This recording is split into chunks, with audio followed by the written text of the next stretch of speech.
there. I thought the best 3 years were when EJ was there. I'm sure those were good times. They just got electricity then.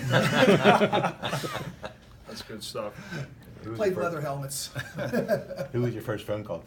I called my dad as soon as it happened. Coach Sam let me get out of the room, call my dad. He's been with me from the start, supporting me throughout all this time, so I had to give him the call first. It meant a lot to him, I'm sure. What did he say?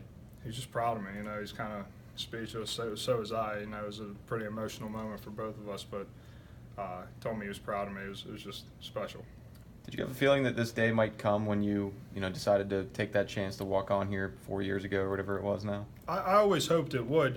When you come here as a walk-on, any walk-on really, you come hoping and working to get ultimately to this point. And I always told myself, regardless of scholarship or walk-on status, it wouldn't matter. I just wanted to come in, work, try to affect this team as best I can. And ultimately, I think if you adopt that kind of attitude, that's what it leads to, is good stuff like this and hopefully better things to come. Did you choose Pitt over some scholarship offers or partial scholarship money? I had the opportunity to go to Air Force, and I just figured that the military wasn't for me, so I decided to come to Pitt. I loved Pitt. Pitt was my home, my first choice as a school, and it was just a special place, so I ultimately decided to come here over any, smaller school offer or Air Force. How was the transition to tight end going for you? It's going smooth. I played tight end in high school. Guys like, Ty Sear's been a big help. We actually went to the same high school, so we've been lifelong friends.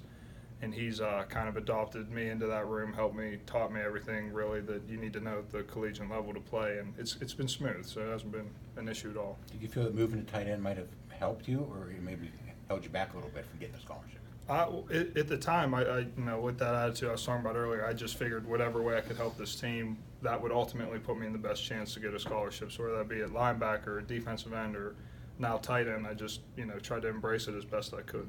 What was it like over the last few years being a walk-on and watching a guy like Cal or any of those other guys that did get a scholarship? What was it like being on the other side of those displays like today, and then how was it different for you?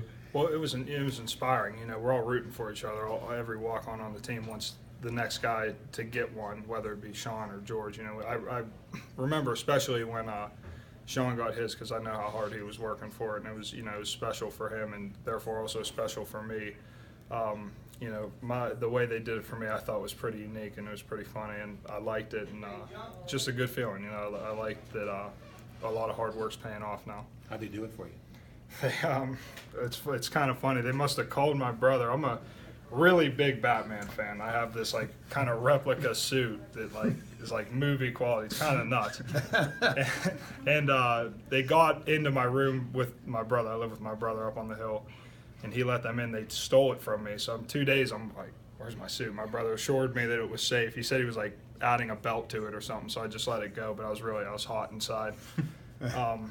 But after 2 days passed, we were watching a team NFL highlight of players in the NFL, and after the video, they showed the clip at the end of The Dark Knight where he's running, and they're like, Commissioner Gordon's kind of the overlay on it, and it's really nerdy. But then Caprera came down dressed in my bat suit and handed me the letter. It was really funny. It was a unique moment and really special to me. I'll never forget that.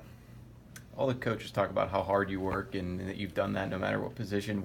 Where does that come from, and how do you just keep managing to do that day in and day out? It comes from a lot of places. First is my family, my mom, my dad. That's how they raised me to work hard, and it really inspired me throughout my life to strive to be the best I could be no matter what I do. And there's also been so many coaches and athletic trainers and workout coaches that have given me this mentality, just to name a few. Coach Rocco Fazio, when I was younger, 6th grade, we were playing Pee-wee football, and he always taught us to be tough. We were always undersized, come from a small school in Neshannock. There was always kids faster than us, stronger than us, but he really taught us just to be tougher than them, and I think that's where my mentality comes from, is those early years, for sure. Rocco Fazio? Yeah, Rocco Fazio. He's a good guy. You call him? I'm sorry? You going to call him? Oh, for sure, I'm going to call him, yeah. Yeah, definitely. You're a kind of medical major, right? Yeah, I'm a biology major, hoping to get into med school one day. So that's, it's obviously challenging balancing football and a bio major, but I've got it done. We have great advisors and great help up on the hill. And you want to be a pediatrician, Coach said? Yeah, pediatrician. I also want to be involved in surgery, so something that combines those two. I haven't found the specific field yet, but I'm looking. I'm shadowing docs up there, talking to our team doctors. So hopefully in the next 2 years that kind of becomes clear. Well, if you're going to be a pediatrician, hang on to the bat suit. You can always Yeah, right. make use of that with Everyone the kids. everyone says that it is. Well, the plan is it's not quite done yet. It still needs a couple more pieces, but when it's all done, I hope to go like volunteer children dressed as Batman. I see that all the time. I think that'd be a special thing to do. So that's the plan.